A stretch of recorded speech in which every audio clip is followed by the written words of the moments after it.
Hello, this is Nanz and you're watching NanzInc.com. Today I'm right here at WIN, Women at Intel Network. Well, we have chatted with many wonderful women and very interesting women as well. So let's check it out. Here's one of them.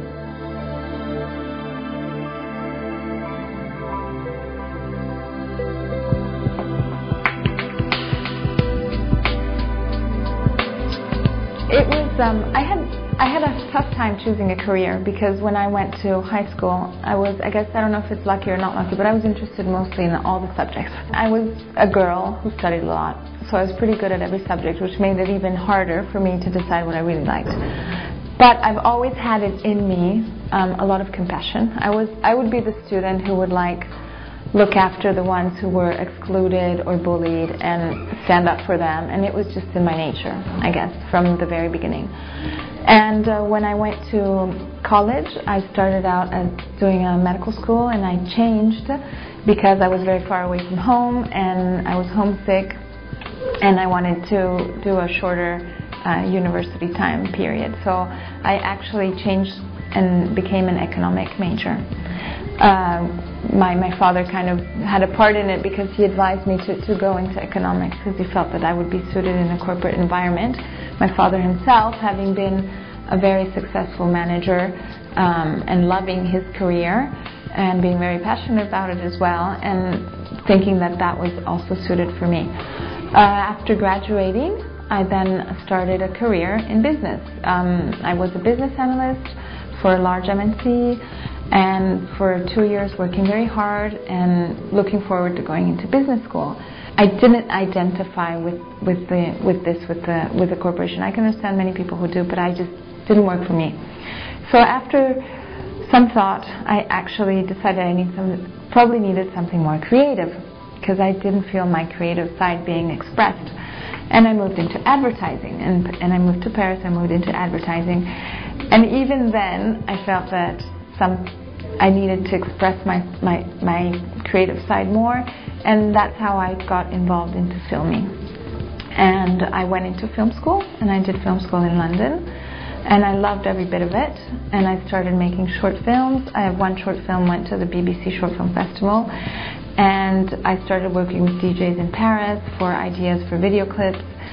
Then I got married, and we moved to Geneva, and my film career was interrupted.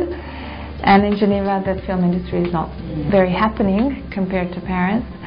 And plus, I had very small children, and I took a break. And I'm happy I did it. I think my children were very small, and I gave them a lot of quality time in those early years of life.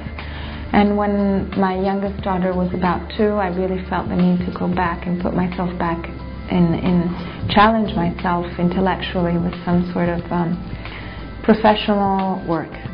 And that's when my father offered me to work for the ST Foundation, which he set up when he was CEO of ST Microelectronics. And I worked there part-time. Again, salary was not my motivation factor because it was not very good at all, but I was delighted by the type of work. We were setting up computer labs all around the world, and we were training people in computer literacy. So we trained, while I was there, several tens of thousands of people around the world, and we set up dozens of computer labs. And I traveled to Morocco and India, and it was very gratifying.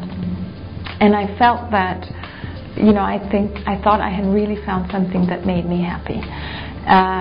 Even though I missed the film world, I was able to lead a more balanced lifestyle because I was able to stay at home with my children and be able to work and do something that I enjoy as well. When I moved then to Singapore, at the same time my father retired from ST Microelectronics and set up the Pistorio Foundation. We had a chat in the family what the foundation was going to be about, and I was strongly inclined to do something for children. Why children? Because I really feel strongly passionately about the cause to help children. I just get very disturbed when I see how much suffering there is, and that 100 million children in the world don't go to school that should be in school, 3 million children that are trafficked every year, 300 million children who struggle with poverty, so many children that die, 29,000 children per day that die of preventable diseases. Now in this day and age, we have the technology, the information, thanks to the internet and everything else, the media, and we have the wealth. We have enough to go around to solve these problems.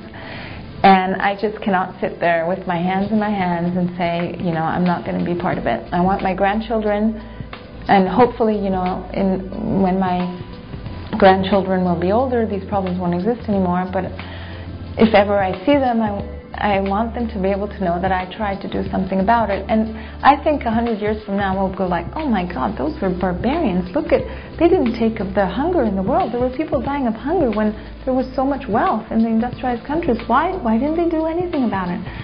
I want to be able to say I did something about it. I put all my energies and my life into it.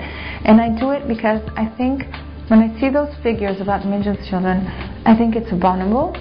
And I think that I'm not proud anymore of being a human being when I see that. And I don't want to be part of the people who are indifferent. I want to be part of the people who try and make a difference.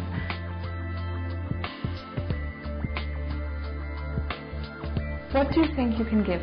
Can you give time? Can you give ideas? Can you give skills? Can you give money?